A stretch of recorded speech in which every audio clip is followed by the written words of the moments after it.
Welcome to Muskegon Rising, a community service project of the Muskegon Rotary Club. Our purpose is to create lasting positive change. We've been doing that here since 1916. So, let's get started. Well, hello, Rotary and Muskegon.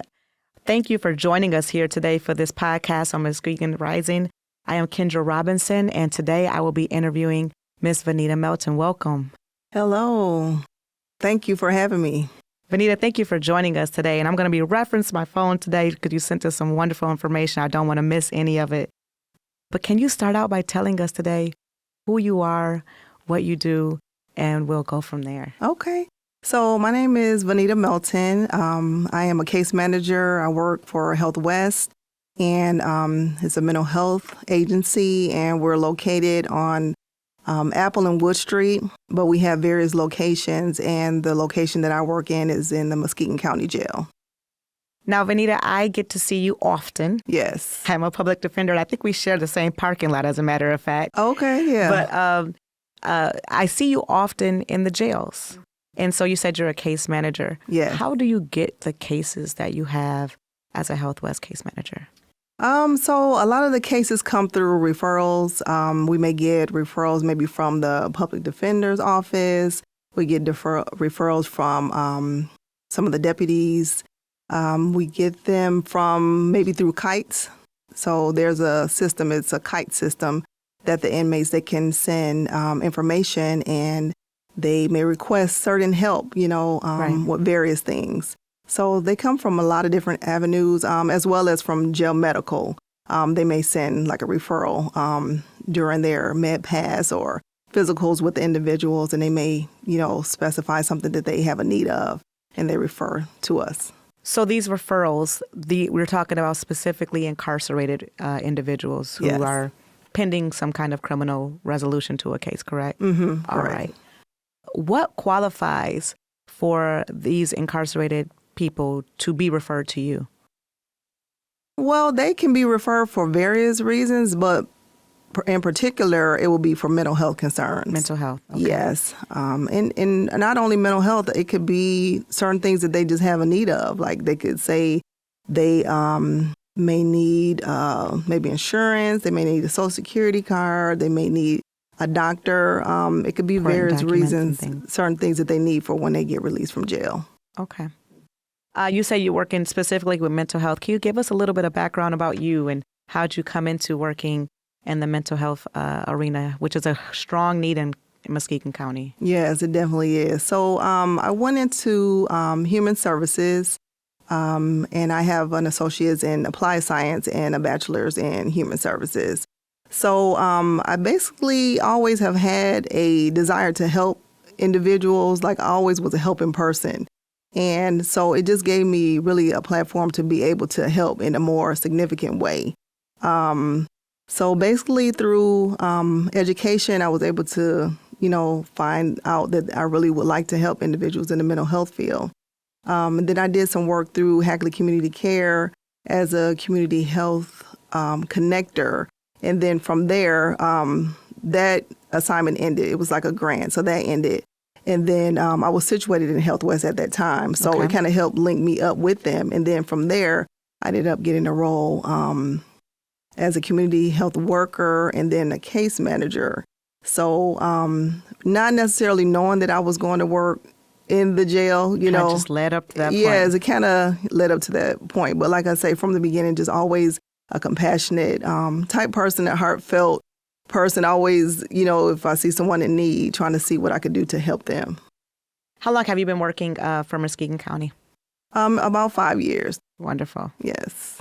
So can we talk about a little bit about the needs of this pretty much strong portion of our criminal justice system? I know that working with clients who are appointed through indigent status, they come in with a lot of different needs, right? Yes. A lot of substance abuse, definitely mental health concerns. I know we do have a mental health court in our court system now. Yes. Are you active with that program or not with the mental health court? Not directly, but I do work with a couple individuals through HealthWest who work with mental health court. Okay. But even those individuals who are in mental health court, we do kind of do some facilitation with certain things that they may have need of.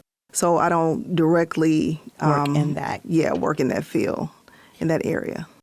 Venita, do you mind sharing with us the needs that are specific to mental health clients that would need a Venita to come in rather than the normal criminal justice system? What are the things that are going to happen, or what would happen if they come under your umbrella for assistance that wouldn't normally happen with the average client who is in our criminal justice system? How does that play out in their case? Okay, so for example, someone may come into the jail and they may say, I'm experiencing anxiety, depression. I have a diagnosis, of maybe bipolar disorder, PTSD, schizophrenia, those type of things. And maybe they may not have followed up very much on the outside of jail, but when they get in there, they're kind of like a captioned audience. So we're able to, meet them where they are and help get those needs addressed. So from there, we can get them linked up with the psychiatrist and the physician's assistant, and that's something that I do help support those visits. So the psychiatrist and the physician's assistants, they join by Zoom. Okay. And so I go in with the inmate, get the iPad set up, and they can talk specifically with that As if they were actually provider. in the office. Yes. Wonderful. Yes. So helping facilitate that as far as getting them on medications, if that's what they need, and getting them set up with care for when they get ready to leave jail. So those are some things that they can be helped with.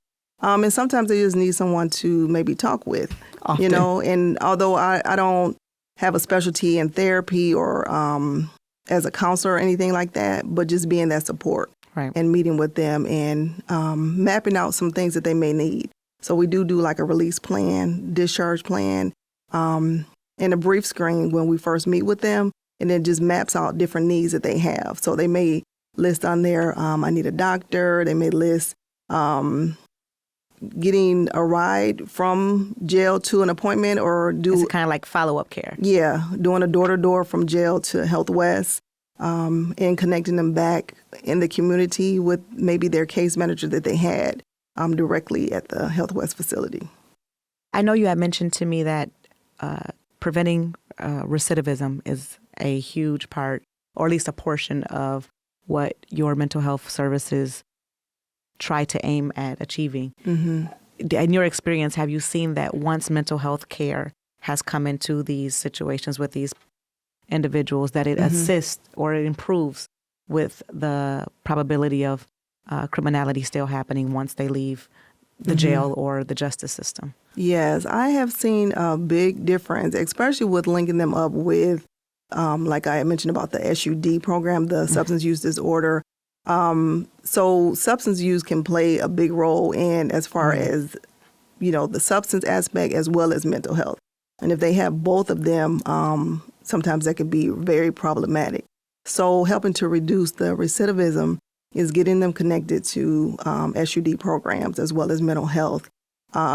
Definitely impacts the success and helps to reduce that recidivism. So once that is addressed and helping the individual along the way, it lessens the likelihood that they return to jail. Sure. Are you finding that people are coming back after they're released from the program to give you some kind of feedback of how their life is, or the effects of what HealthWest or some of the things that you were able to serve them has had in their life? Yes, definitely. We do have quite a few success stories of individuals, and they are very grateful and very thankful of the help and support that they have received. Wonderful. The people who are facing the mental health conditions, are you finding that a good majority of them are even aware that they have mental health conditions when they come?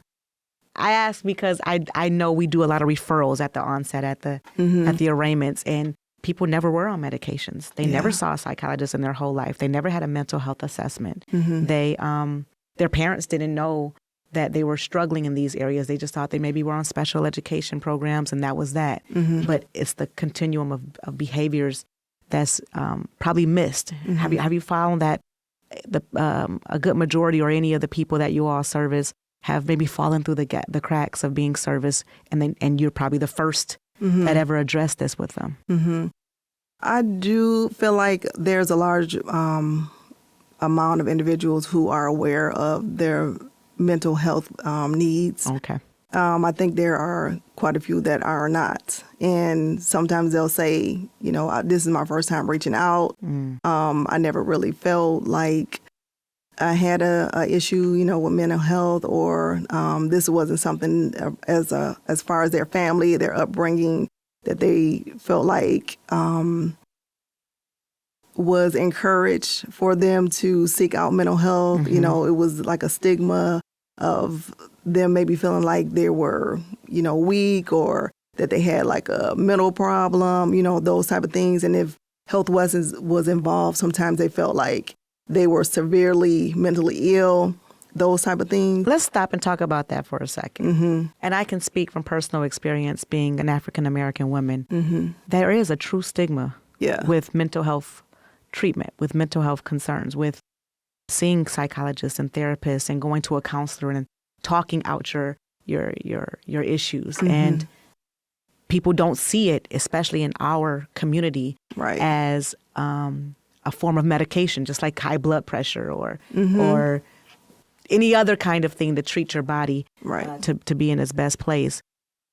What do you feel we could do to break that stereotype or that stigma, that thought in the African American community or the minority community to encourage people to seek out mental health treatment or assistance?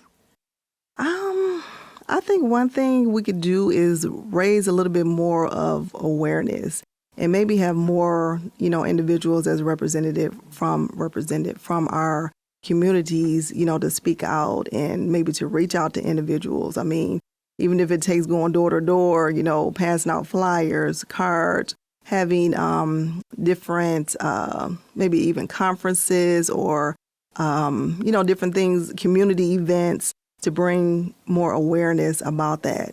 And maybe just spelling out, certain things as far as this may have been a stigma or, this may be a way that you have viewed mental health, but let me present it to you in this type of way to bring more awareness and support, to you, because we do see like the rate of suicide is really increasing quite a bit in general, as well as, it's rising among African Americans as well. So very sad, but that's a good point. Just to be aware of it. Do you believe that access to those who are, who may be needing mental health treatment or connections is available to people who are incarcerated? Is the access to, as far as why they're in? Well, I guess the awareness of the access. Is HealthWest solely for those who are dealing with the criminal justice system? You can. I guess I'm asking you. Can people access the resources through HealthWest if they're not in the criminal justice system? Okay. Yes, for sure. So they can always go in HealthWest. They don't have to have an appointment. They can just walk in. They can walk in. Yes. Say it again. Yes, you can. They can definitely just walk in. They can just walk in. Yes. Wonderful. Yes. Wonderful. And it's a very community-based, agency. We have a wide range and variety of different services that individuals can receive there. Like I said, the SUD program, there's a lot of different teams. So they will be assessed, and then that would determine if they qualify for a team based on the assessment. They can do that. And then if they don't, we definitely refer them to other agencies. So there's places in the like Hackley Community Care, Muskegon Family Care, through Trinity Health that have other places health that they can connect through. That HealthWest can actually connect them through. Yes, if they walk in. That's wonderful. Is there anything else specific you'd just like to share about the work you do, the people you serve? I just would like to say that, for individuals, like if they feel like they're experiencing any thing, if it has to do with anxiety, depression, any feelings of feeling down, to reach out. We do have a resource as far as where they can call, and it's the 722-HELP, and that's for... Is that 231? Yes, it is. It's 231 and 722-HELP. I think it's 722-4357. Okay. And if they're experiencing a mental health crisis. So definitely, for them to reach out in that way. There are mental health hotlines, that they can access. And like I said, they can always walk in. If they have a primary care provider, they can, reach out to them, because I noticed that they do like an assessment somewhat when people have physicals. And I think it's called like the SDOH, the social determinants of health. Okay. And that determines, whether or not there are certain needs that they have. That may not have been addressed. That's correct. Wonderful. Yeah. Thank you, Venita. You're welcome. I've learned a lot today. I didn't even, and I'm working amongst people who I know who truly benefit from the services you all do at HealthWest. And thank you for what you do. Oh, you're very welcome. Thank you for having me. Appreciate it. And thank you for joining us today on Muskegon Rising. We're so appreciative of Ms. Venita Melton joining us in today. And please continue to join in and tune in to Muskegon Rising for upcoming community-based wonderful people in our community who are doing things to represent Rotary and to show service above self.